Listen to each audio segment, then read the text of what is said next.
बिस्मिल्लाहिर्रहमानिर्रहीम अस्सलाम वालेकुम। Welcome to my channel. Hope कि आप सब ठीक होंगे। बहुत सारे दुआ आपके लिए और आपकी फैमिली के लिए कि अल्लाह पाक आपको हमेशा खुश रखे, आबाद रखे, सेहत और सलामती के साथ रहे। मैं हूँ रेहाना रज़ा और आप देख रहे हैं मेरा यूट्यूब चैनल।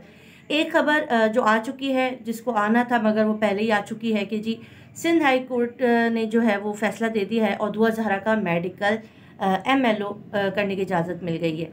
अच्छा, इसको आपको अगर मैं बताऊं कि ये जो ख़बर आई हुई है, जो मेरे पास रात 2 से 3 कॉल्स आई जिन्होंने कहा कि MLO की इजाज़त जो है वो दे दी थी, तो मुझे समझ में नहीं आ रहा कि आधी रात में किस कोर्ट ने इजाज़त दी है और आधी रात को कौन से जज साहब जो थे वो अदालत पहुंचे और उन्होंने MLO की इजाज़त दे दी। मुझे बिल्कुल भी समझ में नहीं आई ये बात है, किसने ये खबर उड़ाई है।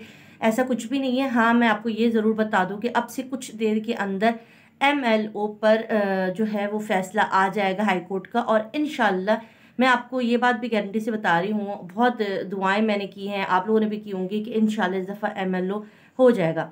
अब मैं आपको यहाँ पर दो चीज़ें क्लियर कर दूँ कि MLO उस वक्त होने और MLO अब होने में फ़र्क आएगा या नहीं आएगा।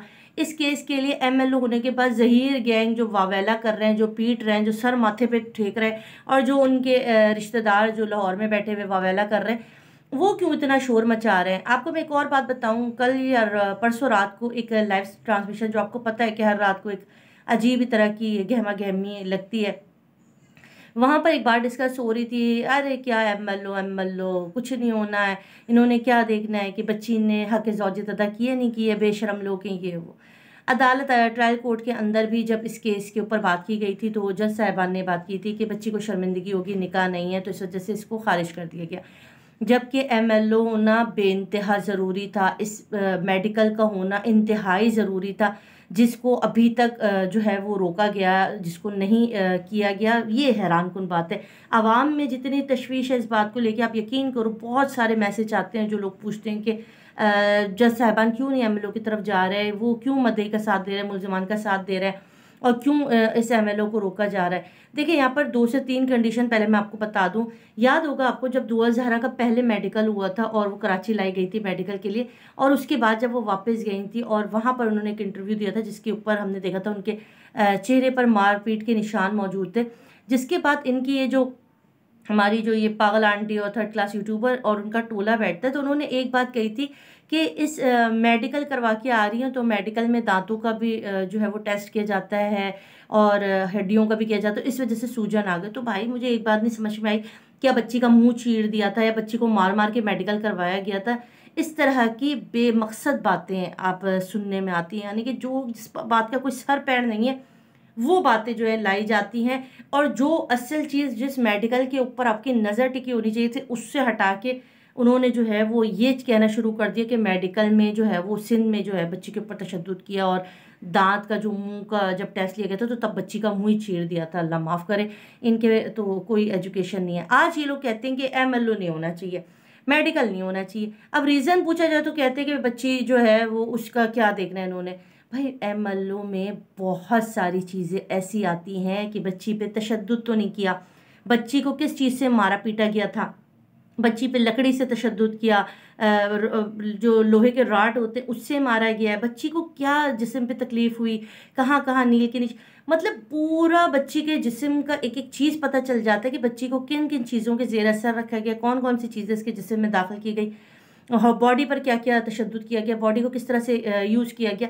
ये सारी चीज़ें MLO में आने थे। जब बच्ची कोई किसी, अच्छा इसके लिए अगर मैं आपसे कहूँ कि बहुत जगह पर ऐसा होता है कि जब बच्चों को रिकवर किया जाता है, बच्चियों को रिकवर किया जाता है, या मुलजमान या कोई भी इस तरह के लोग होते हैं जिनको मैं जनरल केस की बात करूँ, तो जब उनको रिकवर किया जाता है तो ये पुलिस की अपने उस पर होता है कि जाके उसका MLO करवा सकती है।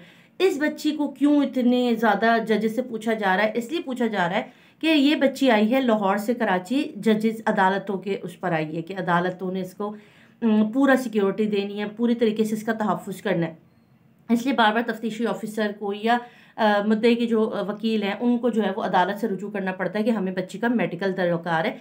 जाहिर है अगर मेरी बेटी है तो मुझे तो ये कंसर्न होगा कि मेरी बच्ची के साथ क्या क्या तशद्दुद हुआ, इतने दिन, इतने लंबा प्रोसेस वो किसी मुलजमान के साथ रही है, किसी ऐसी जगह पर रही है जहाँ पर ये सारी चीज़ें भी निकली, क्योंकि मारपीट के निशान हमने उसके चेहरे पे देखे, जिस हाल में उसको लाइव सेशन में बिठाया, जिस किस्म की उसको मंशियात दी गई थी, ये भी देखी गई। मगर मैं अफसोस के साथ आपको ये बात भी कह दूं कि अभी इतना पीरियड गुजर गया है, मैं किसी डॉक्टर से कंसर्न करूँगी जो MLO करते हो कि ये इतना प्रोसेस गुजर गया, इतना टाइम ले लिया इस केस के लिए, इस मेडिकल को होना है नहीं होना, तो क्या ये चीज़ें जिस्म में बाकी रहेंगी? क्योंकि आपको पता है कोई भी चीज़ जब जिस्म पर होती है तो उसका भी एक अरसा होता है, उसके बाद वो चीज़ें मादूम हो जाती है, ख़त्म हो जाती है, उसकी निशानियाँ ख़त्म हो जाती हैं। अब मैं पता करूँगी क्योंकि मेरा मेडिकल फील्ड नहीं है और मुझे ये नहीं पता है MLO के बारे में, तो मैं किसी से पता करके फिर मैं इंशाल्लाह नेक्स्ट वीडियो में बताऊँगी कि क्या इतने लंबे प्रोसेस के बाद जो टाइम दे दिया गया, कभी ये तारीख़ है, कभी वो तारीख़, तो हमें बच्ची की बाजियाबी से अच्छा खासा टाइम मुलज़मान को मिल चुका है। और अब पता नहीं मेडिकल अगर हाई कोर्ट का आज जो है वो आज 12 घंटे के अंदर जो है वो मुतवक्का है कि तहरीरी लेटर आ जाएगा अदालत से, हाई कोर्ट से, कि बच्ची का जो है वो MLO होना चाहिए, क्योंकि ज़ाहिर है ट्रायल कोर्ट्स वगैरह से मना कर दिया गया। और वो अजीब बात की कि उन्होंने मना कि है हमारी आला अदलिया है, उन्होंने कहा कि हम बच्ची का निकाह नहीं हुआ वो हम बच्ची को शर्मिंदा नहीं कर सकते, इसलिए हम ये केस खारिज करते हैं। ये थोड़ी सी बात अजीब सी है कि बच्ची शर्मिंदा क्यों होगी? हम सबको पता है कि बच्ची को जिस जबरी तौर पर रखा गया, और अगर इस पर बात करें तो फिर बात कहीं से कहीं निकल जाएगी, इसलिए इस चैप्टर को मैं यहीं पर समेट लेती हूँ। और बस दुआ करें कि आज अदालत से जो भी फैसला आए बच्ची के हक़ में अच्छा हो। बच्ची को अब माँ बाप के पास चले जाना चाहिए, बहुत टाइम बीत गया। बहुत अफ़सोस के साथ, मैं माज़रत के साथ एक बात कहूँगी कि हमारी अदालतों का निज़ाम अच्छा नहीं है, हमारा इंसाफ का निज़ाम अच्छा नहीं है। यहाँ पर ये चीज़ें, एक औलाद का मामला था, एक बच्ची क्या होती है, बंदे की जिगर का टुकड़ा होती है। आप जज हो गए, वकला हो गए, ये सब अगर अपने आप को रख के सोचें ना, तो कानून साज़ी करने वाले जो कौमी असम्बली में बैठे कि यार एक औलाद के लिए आप मुल्ज़िम, घर का मसला, जायदाद का मसला भी ज़ाहिर जान तो खाता है, मगर औलाद का मसला जो है उसको इतना लंबा ले लिया। अगर उसी वक्त बच्ची जब रिकवर हुई थी, नादरा डॉक्यूमेंट्स चेक कर लिए जाते और बाप के पास सारी चीज़ें, वो भी गवर्नमेंट लेवल पर, अगर उसको चेक कर ली जाती तो आप यकीन कीजिए ये केस आज से 3.5-4 महीने पहले ख़त्म हो जाना था। मगर हमने देखा इस केस को लंबा किया गया, मेडिकल की तरफ लेकर गए, मेडिकल सही नहीं है कहा गया, फिर मेडिकल किया गया। इस दौरान बच्ची को किसी शेल्टर होम में रखा जाता और केस चलाया जाता, बच्ची को मुल्ज़मान के हवाले कच्चे रखा गया। अब बच्ची के ऊपर ऐसी ऐसी चीज़ें हुई कि हम इसको कत्ल कर देंगे, हम इसको मार देंगे, बच्ची खुदकुशी कर रही है, बच्ची ये कर रही है, बच्ची इस सारे प्रोसेस के अंदर माँ बाप, उनके जो रिश्तेदार हैं, उनके ऊपर क्या क़यामत गुजरती है, इसका अंदाज़ा मेरे ख़्याल में आला अदलिया को कर लेना चाहिए, कौमी असम्बली में बैठने वाले अरकान को कर लेना चाहिए। क्योंकि अब जुल्म बर्बरियत, ये जुल्म और बर्बरियत ही थी ना, किसी की तरफ से, ज़हीर गैंग की तरफ से जुल्म और बर्बरियत ही थी, और इसका सारा खमियाजा किसने पकड़ा? माँ बाप ने पकड़ा। अभी मेहदी काज़मी साहब, आपको पता है कितने बीमार भी हुए।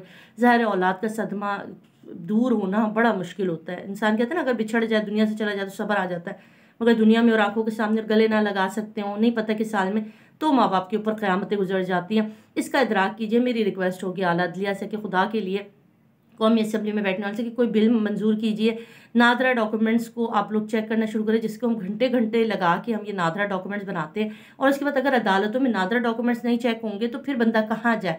इतना लंबा प्रोसेस, इतना लंबा प्रोसेस। अब उम्मे हानी बच्ची है, वो उनके फादर भी रो रहे हैं, उनका भी यही मसला है, बच्ची को नादरा डॉक्यूमेंट्स चेक नहीं किया, रवाना कर दिया मुल्ज़मान के साथ। वो आज दुहाइयाँ दे रहे, रो रहे हैं, उनको थ्रेट्स मिल रहे हैं, उनकी बच्ची को 10 लाख में सेल किया जा रहा है, वो एक अलग कहानी है, उस पर मैं डिटेल वीडियो बनाऊँगी। और हो सकता है आज उम्मे हानी के फादर के इंटरव्यू पे मैं आज आपको साथ कर लूँ, क्योंकि उनका जो है ना मसला भी बड़ा गंभीर होता जा रहा है। उनकी बच्ची अभी तक नज़र नहीं आ रही, किधर है किधर नहीं है। इन तमाम बच्चियाँ, ये सब पाकिस्तान की बच्चियाँ हैं, ये सब हमारी मुसलमान बच्चियाँ हैं। अल्लाह के वास्ते इन सब के लिए कुछ करें, क्योंकि आप लोग कर सकते हैं। अगर आप हाथ उठाकर कहेंगे कि हमारे इख्तियार में नहीं है, तो फिर किसके इख्तियार में? अगर आप कानून साजी करने वालों के इख्तियार में, तो फिर किसके हाथ में? अवाम कहाँ जाएगी?